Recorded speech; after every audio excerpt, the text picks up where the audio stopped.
Zambia is a poor country, and any change in climate spells disaster for Zambia. Why? Because the majority of the Zambian people depend on agriculture.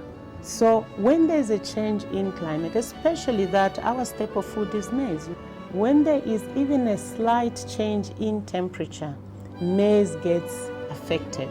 The impact on the lives of the people is so great.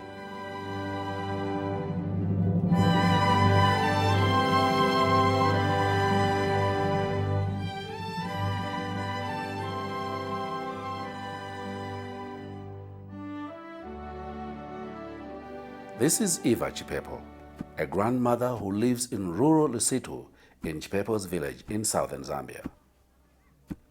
Lusitu used to be a land of astonishing beauty and fertile soils. Now, nothing grows here. Eva is one of the 60% of Zambia's subsistence farmers who are experiencing reduced returns from their farming activities due to severe droughts that have left the land scorched and barren. In this harsh arena, once lush and green, Eva and her granddaughter are now scraping a living from the pittance of what Mother Nature has to offer.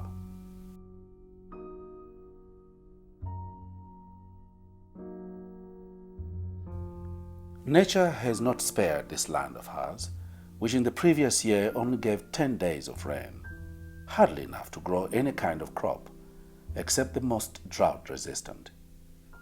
The persistent droughts have brought about devastating effects.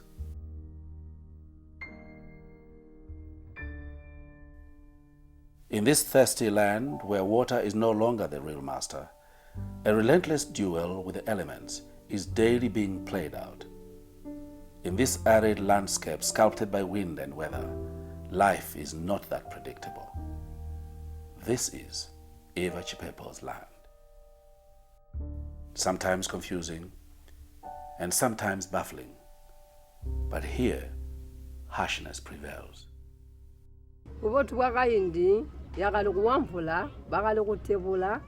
Some of the challenges we are facing are that even if we cultivate our crops, the rainfall is insufficient to give us a good crop yield.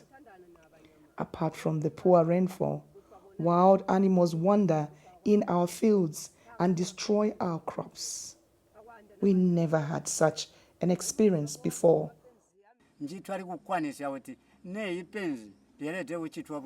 the past, we were able to find solutions to whatever challenges we were faced with. The people then were able to find answers to their problems because they lived along the rivers that never ran dry throughout the year. I remember in 1945, first time I crossed our Luangwa River, a beautiful river then, beautiful river. And 15 years later,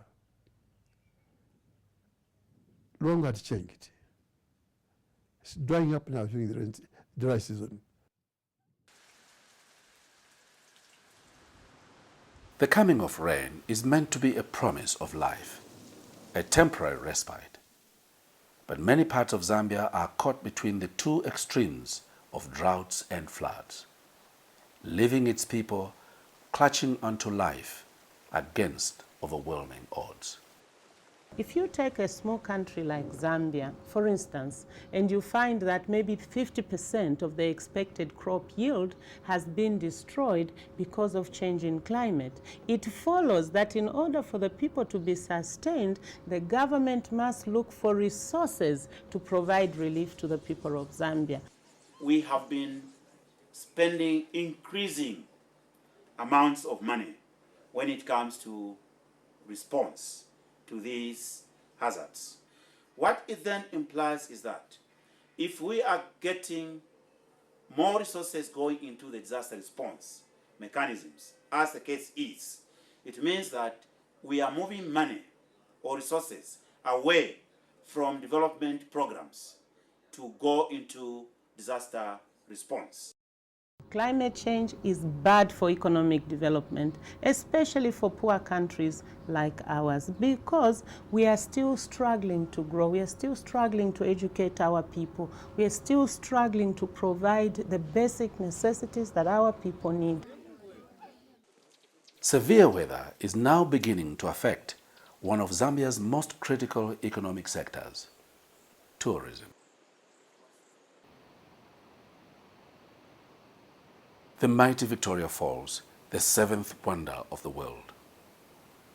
It is estimated that if extreme weather changes continue unabated, in about 50 years, all that will remain of this revered site will be an empty ravine of nothing but rock, a thought which explorer David Livingstone will have found unthinkable.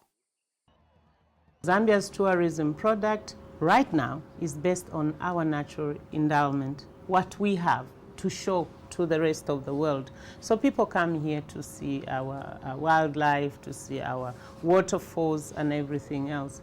Now, when, for instance, there is a drought, a long drought, it follows that there will be no grazing space for wildlife. It follows, therefore, that because we don't have habitat for wildlife, the people or the wildlife will start getting away from where it naturally is to where maybe human beings are supposed to be. So you find that there is a displacement either of people or of wildlife. The lack of enough rains in Zambia's South Luangwa has meant that animals have to scavenge roots of plants, thus exposing them to anthrax.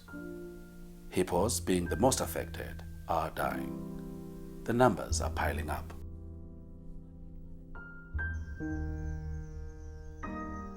The extreme weather is also affecting natural vegetation in an area that should be bursting with life and color, leaving in its wake a regiment of petrified trees. Close by we have the hot springs, which are not only emitting hot water but also salts. And this salt in the previous could be diluted easily with good rainfall patterns. But now the kind of scenario we have is a reduction of precipitation levels that are reducing on the mixing levels of the sodium chloride and easily turning the chlorides into acidic components, which are also facilitating the die-offs of trees. And as you can see, that is evident. The trees are dropping their leaves and are just dying off.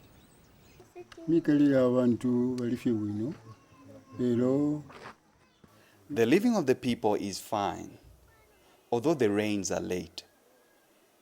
And because of that, the trees are drying up and falling.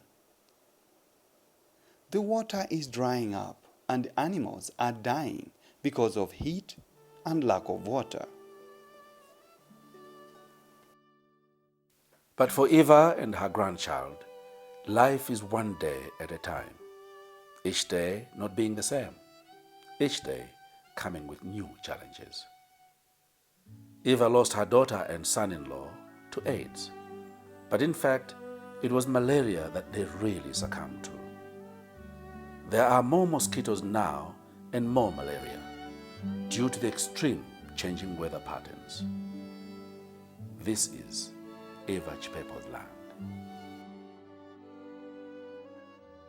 Our brothers in developed countries, can they help us to do the things we can't do because we don't have money? Countries like Zambia in Africa expect the developed countries to take responsibility and lead in supporting and helping Africans adapt and face, develop a good adaptation program. That is basically fundamentally a good commitment in effective and efficient resource mobilization. The challenge of climate change can be solved by us now while we have the opportunity to do so.